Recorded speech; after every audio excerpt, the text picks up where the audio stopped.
Olá pessoal, então continuando aí com os nossos conteúdos, né, dentro aí desse regime letivo remoto, vamos discutir um pouco sobre o ambiente de negócios, né, e o processo de construção de cenários. Eu acredito que também, né, bom sempre reforçar que a gente está trabalhando aqui com alguns slides, né, vocês estão com um material um pouco mais completo.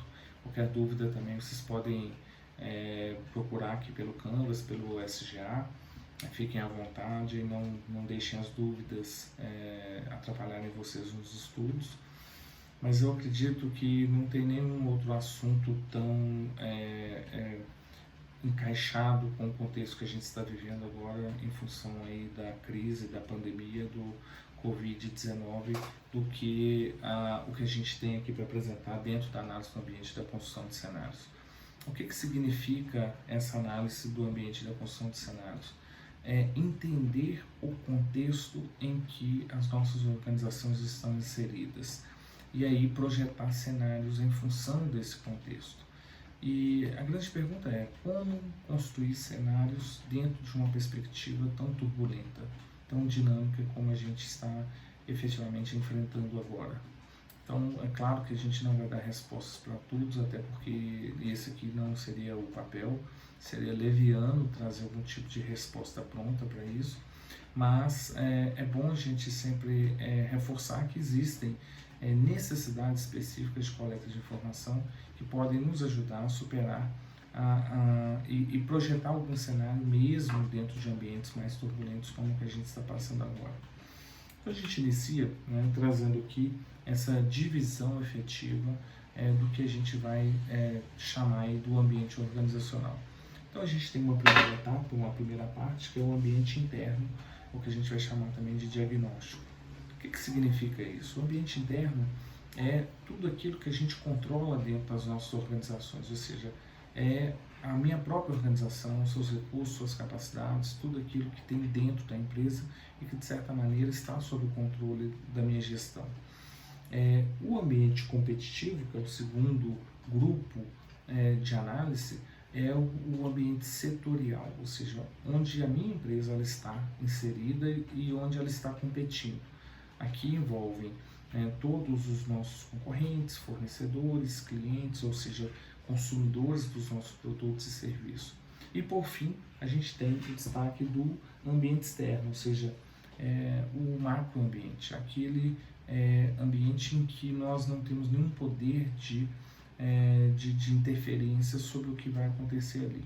Então nós vamos destacar um pouco deles, mas a gente tem a economia, os fatores internacionais, naturais, todos aqueles elementos que de alguma forma podem interferir não só no funcionamento da minha organização, mas também no funcionamento de todo o ambiente competitivo, ou seja, a minha empresa vai ser afetada por fatores macroeconômicos, mas todo o setor, ou seja, os meus concorrentes, fornecedores, consumidores também estão sendo afetados.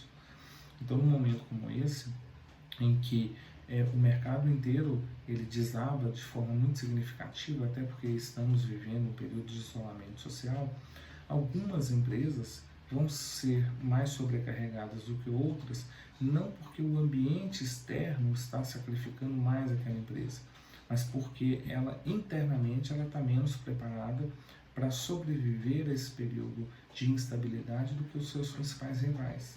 Então isso não é sorte, isso é uma questão de gestão, isso é um elemento gerencial extremamente importante. Então vamos lá, né? Iniciando aqui no primeiro elemento, que é o ambiente interno. Então uma análise interna como referência para o nosso processo de tomada de decisão. Então o que a gente está buscando aqui dentro desse elemento? A gente vai precisar de fazer um diagnóstico. Então a análise interna ela é feita a partir de um diagnóstico. O que significa um diagnóstico? É uma investigação bem específica, complexa, crítica de tudo aquilo que eu tenho dentro da minha organização. Então olha só, não adianta eu reclamar e falar que as pessoas na minha empresa não querem trabalhar, que são preguiçosas. Aquilo é reflexo de como eu gerencio as pessoas dentro da minha empresa ao longo do tempo. Então as pessoas são motivadas ou desmotivadas, não é porque elas são, por sua natureza, desmotivadas, mas é porque elas encontraram um ambiente de desmotivação dentro da empresa. Isso é elemento que eu controlo, isso faz parte da minha gestão. Isso não é culpa do governo, isso não é culpa da economia, isso não é culpa do meu concorrente. Isso é um fator de decisão da minha própria empresa. Então, o diagnóstico é um momento importante porque eu preciso de reconhecer os elementos positivos, bem como todos os problemas que a minha organização ela possui e que são decorrentes de decisões que nós tomamos, ou eu tomei, no passado. Então, o diagnóstico ele tem que ser crítico. Não é um diagnóstico simplesmente pegando aqueles elementos mais positivos que a gente tem. A minha empresa é conhecida, a minha marca é forte, o meu produto é bom. Eu tenho que tentar identificar o que a gente tem também cometido, quais são as falhas que a gente tem cometido ao longo do tempo. As minhas entregas são lentas, eu tenho sempre reclamação de atraso, eu tenho reclamação de entregas feitas de forma inadequada, produtos errados, a minha pizzaria entrega o produto errado para o seu cliente, isso é uma reclamação frequente. Opa, então eu tenho um elemento ali extremamente importante que tem que ser corrigido, senão eu não vou conseguir sobreviver no meu mercado. Então o diagnóstico é justamente isso. Então dentro dessa análise interna, o que a gente está buscando, né? A gente está tentando identificar que elementos efetivamente podem evidenciar a minha empresa em um dado mercado. Então a gente tem, por exemplo, uma teoria que sustenta de alguma forma, que ajuda a entender um pouquinho esse processo de como uma empresa ela sobressai as outras em relação a um determinado mercado, que é a teoria econômica da RBV, ou seja, a visão baseada em recursos. Ela tem uma pergunta central, que aparentemente ela é um pouco óbvia, quer dizer, por que uma empresa supera outras em um dado mercado? Numa boa tradução significa, por que existe uma empresa que é líder no mercado e as outras estão correndo atrás dela? Por que existe uma empresa que é referência naquele setor, naquele segmento, e outras empresas estão tentando copiá-la ou chegar perto dela? Então a própria RBV ela vai responder, ela vai assumir que os recursos e capacidades de uma empresa é que definem o sucesso ou insucesso daquela organização num dado mercado. E ela vai considerar que recursos e capacidades os recursos são os ativos tangíveis e intangíveis de uma empresa, e aí a gente vai entender com recursos tangíveis tudo aquilo que a gente tem ali de fábricas, os produtos, maquinário, equipamento, mas os recursos intangíveis também são extremamente importantes, como a própria reputação de uma empresa, a força que a marca tem, a capacidade que ela tem, por exemplo, de gerar novos produtos. Também empresa inovadora, por exemplo, não é porque ela tem só uma estrutura. A inovação surge muito do conhecimento adquirido ao longo do tempo. E esse é um recurso intangível. E aí o outro grupo são as capacidades. Então não adianta eu ter uns recursos, mas se eu não souber fazer uso desses recursos. Então não adianta a minha empresa ter uma marca forte, mas a gente não consegue fazer um pleno uso desses recursos. Então os recursos e capacidades significam que eu tenho uma dupla ali de elementos importantes que sustentam a vantagem de uma empresa em relação aos seus concorrentes, e eu sei fazer uso desses elementos. Então todas as empresas elas têm que identificar que recursos e capacidades eu tenho que são potenciais geradores de algum tipo de vantagem competitiva, mas quais são os recursos e capacidades que hoje eu não tenho e que atrapalham a minha empresa de competir no dado mercado, ou seja, o que eu preciso melhorar ao longo do tempo para que eu possa efetivamente me manter competitivo nesse mercado. Dentro dando sequência a essa avaliação, então feita esse reconhecimento dos meus recursos internos, de tudo aquilo, das minhas capacidades, de tudo aquilo que eu tenho que pode servir como embasamento para uma força competitiva, eu preciso também avaliar os outros elementos ambientais. Aqui propositalmente, a gente já vai pular para o ambiente externo. Então eu vou deixar o ambiente competitivo depois. O ambiente externo, como eu havia dito, são os elementos que a gente chama de macroambientais, ou seja, aqui a gente tem vários fatores que influenciam diretamente o funcionamento da minha organização, mas ele influencia também o funcionamento de todo o ambiente competitivo. E aí, por que eu deixei, de certa maneira, o ambiente competitivo para ser tratado no final? Porque no ambiente competitivo a gente vai entender como a nossa empresa está posicionada dentro desse segmento da concorrência, da competição que ele vai enfrentar, mas já sobre a influência desses fatores que a gente chama de macroambientais. Esses fatores macroambientais, eles são incontroláveis. Então, eu enquanto empresa e eu enquanto setor de atuação, eu não consigo controlar. O que eu consigo fazer? Eu consigo me organizar para responder a esses fatores, talvez melhor do que o meu concorrente. Então, eu não consigo, por exemplo, controlar as tendências econômicas. Eu não consigo controlar, por exemplo, as tendências demográficas, que nós já discutimos muito isso na parte que tratava sobre mudança. Então, as tendências demográficas, por exemplo, são tendências relacionadas a características de uma sociedade, uma população onde eu estou inserido. Então, tamanho da família, classe social, faixa etária da população, eu não consigo controlar isso. Eu, enquanto empresa, não consigo impedir. Mas eu consigo pensar que essas mudanças demográficas vão gerar novos produtos, novas oportunidades, novos serviços lá na frente. Eu posso então pensar antes dos meus principais rivais e criar produtos, serviços adequados para isso. A gente tem as mudanças na tecnologia, a gente tem as mudanças na política, nas questões legais. Então a gente tem agora, recentemente, foi tomado algumas decisões, por exemplo, né, durante esse período aí em que a gente precisa de ter essas limitações sociais, né, que a gente precisa de estar mais recluso. Então foram definidas algumas regras, como fechamento, por exemplo, de restaurantes, de bares, de alguns estabelecimentos comerciais. São decisões tomadas no âmbito macro.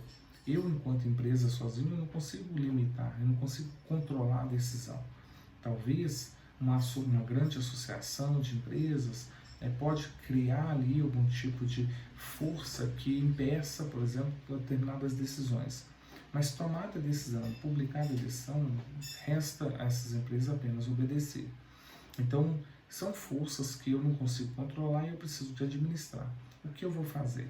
Então, o meu restaurante agora vai ser fechado durante 30 dias por uma lei municipal, embasada inclusive em decisões estaduais e federais. De repente, é um momento que eu vou começar a trabalhar cada vez mais com os aplicativos. Então, eu vou fortalecer a minha relação dos aplicativos, que é uma forma de manter o meu restaurante funcionando. Todas as empresas vão conseguir fazer isso? Não. Algumas estão mais adequadas para isso, outras estão um pouco atrasadas.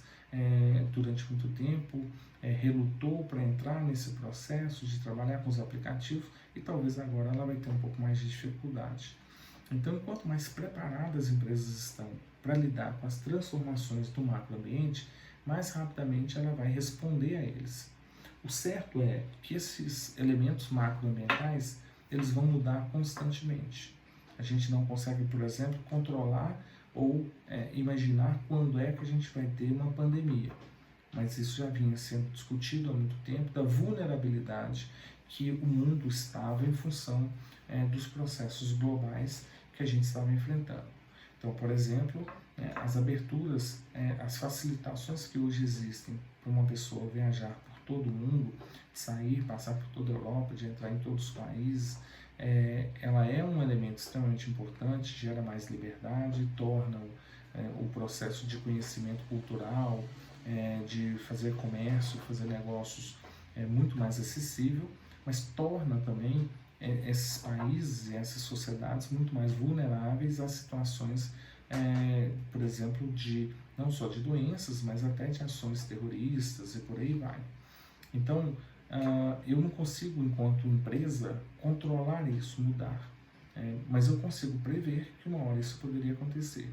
Então, existem empresas que já trabalhavam, por exemplo, com essas predições, imaginando que a vulnerabilidade poderia gerar consequências muito desastrosas para o mundo inteiro. Então, a gente tem esses elementos externos como um pano de fundo para o funcionamento de determinados mercados de atuação. E isso é extremamente importante. Por que ele é importante? Porque aqui nós vamos inserir o nosso ambiente competitivo. Ou seja, o ambiente externo ele suporta não só a minha empresa, mas todo o ambiente competitivo. Então, o ambiente competitivo ele é representado, de certa maneira, primeiro, por um conceito do que é efetivamente ser competitivo, ou o que é competitividade. E aí a gente traz um conceito que é a capacidade de uma empresa formular e implementar estratégias ligadas aos seus concorrentes para que ela possa sustentar ou conservar de forma duradoura uma posição de vantagem dentro desse mercado. Ou seja, eu vou tentar sustentar uma posição que me dá alguma vantagem de competição contra os rivais dentro de um determinado mercado. Essa é a ideia da competitividade. E a gente tem alguns conceitos importantes: a capacitação, ou seja, nenhuma empresa consegue ser competitiva se ela não melhorar continuamente suas capacitações. A estratégia, ou seja, são as ações que vão diferenciar essa empresa em dado mercado. E o outro conceito importante é a concorrência. Por que ele é importante? Porque se eu estou falando de análise competitiva, eu tenho que saber, acima de tudo, com quem eu estou disputando um dado mercado. Então, a concorrência são aqueles players do mercado que vão disputar o mesmo espaço que a minha empresa. Se eu tenho que ser melhor que alguém, eu tenho que saber de quem. Então, o conhecimento sobre os concorrentes ele é vital, ele é fundamental. Avançando, a gente precisa lembrar que uma análise da competitividade ela está relacionada não só aos aspectos internos da minha empresa, mas acima de tudo entender como a minha empresa está inserida nesse contexto de ambiente externo e de ambiente competitivo. Então a análise da competitividade ela tem que levar em conta de forma simultânea, com o mesmo peso, a minha empresa, o poder que eu tenho internamente, o setor, como ele está configurado e, por fim, aquele ambiente competitivo que a gente acabou de discutir agora. E aí, para isso, para essa ferramenta de entender o setor de forma separada, entender como o ambiente competitivo ele é configurado, eu utilizo sempre a análise das 5 forças do Porter. Para quem nunca ouviu falar, nunca leu nada sobre o Porter, o Michael Porter é o principal autor do campo de estratégias organizacionais. Ele desenvolveu um modelo apontando que para se entender o processo de competitividade ou de poder de competição ou o ambiente competitivo de uma empresa, eu precisaria de entender sobre esses 5 fatores fundamentais ou as 5 forças fundamentais. Então a primeira delas são os concorrentes, que está ali no meio. Os concorrentes significa a minha empresa e todas aquelas empresas que estão disputando o mesmo mercado que ela. Então, essa é a base. Se eu não sei com quem eu estou disputando o mercado, quem são esses concorrentes efetivos, eu vou ter muita dificuldade de entender o que eu tenho que melhorar, quais são os meus pontos fortes, quais são os meus pontos fracos. Então, essa é a primeira parte. Na linha horizontal, a gente tem 2 elementos importantíssimos.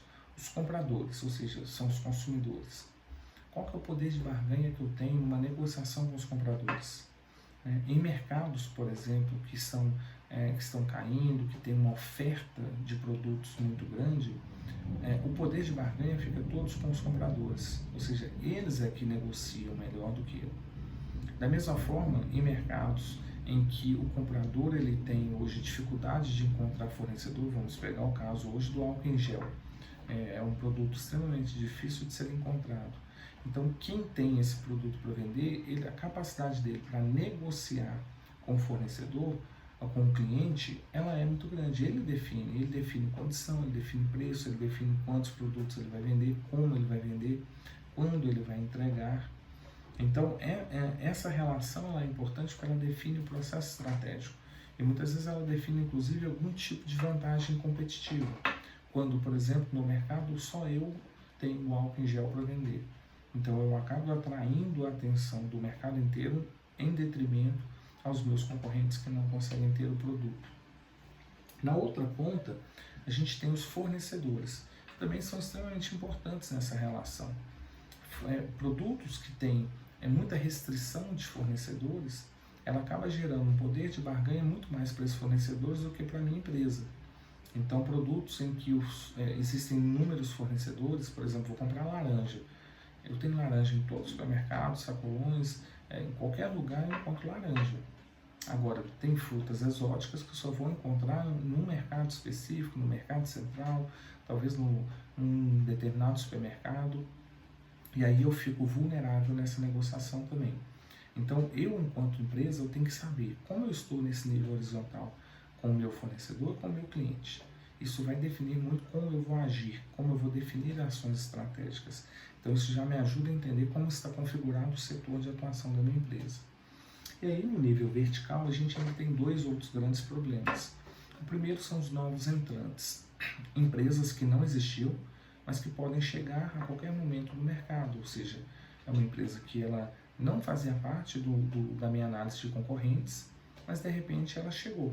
Então, por exemplo, eu tenho um restaurante, de repente surgiu ali, eu tinha um cômodo vazio, o cara foi lá, alugou o cômodo, fez uma reforma, montou um restaurante e com menos de 15 dias ele virou um concorrente para a minha empresa. E essa é a figura do novo entrante. Eu não controlo, eu não sei quem é, eu não estou analisando porque ele não existia, mas de repente ele chegou. E o mais complicado, que são os produtos substitutos.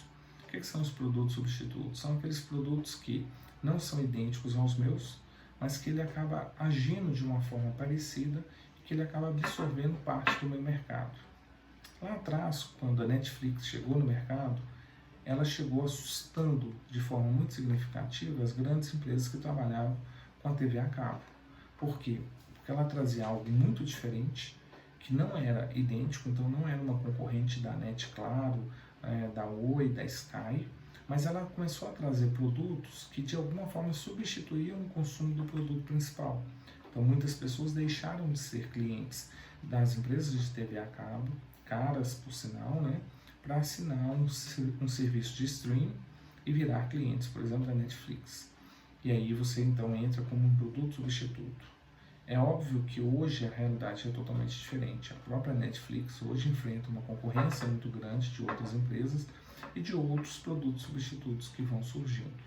Então essa é a análise do Porter. Ele entende que aqui eu estou configurando o funcionamento do setor.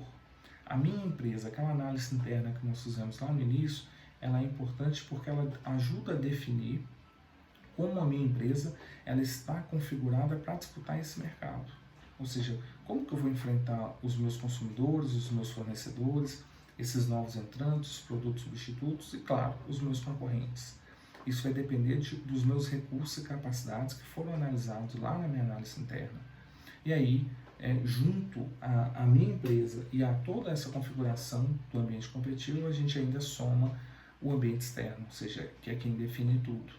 A maior prova está aí hoje com o Covid-19, fazendo com que o mundo inteiro tenha uma perda bem significativa do seu valor de mercado. Estima-se em torno de 35% a 40% da riqueza mundial construída nos últimos tempos estejam sendo perdidas nesse momento. Muita coisa está mudando, muita coisa está se transformando, muitas ameaças, mas também inúmeras oportunidades. Dentre elas, muita gente aprendendo agora a trabalhar, por exemplo, com home office, que é uma coisa aparentemente muito distante para todo mundo. Aqui eu espero então que com esse fechamento a gente encerra também essa aula acerca do ambiente. Como eu havia dito, a construção de cenários ela é uma construção muito difícil, porque ela tem que levar em conta todos esses fatores que foram destacados aqui e, acima de tudo, as projeções que a minha própria organização ela consegue fazer. Então, de novo, depende muito da minha análise interna. O que eu quero, quais são os objetivos, o que eu consigo repensar, o que eu consigo redefinir, qual é a estrutura que a gente possuía, quais eram os planejamentos que a gente possuía antes, por exemplo, dessa interferência externa, e o que a gente consegue projetar aqui para frente.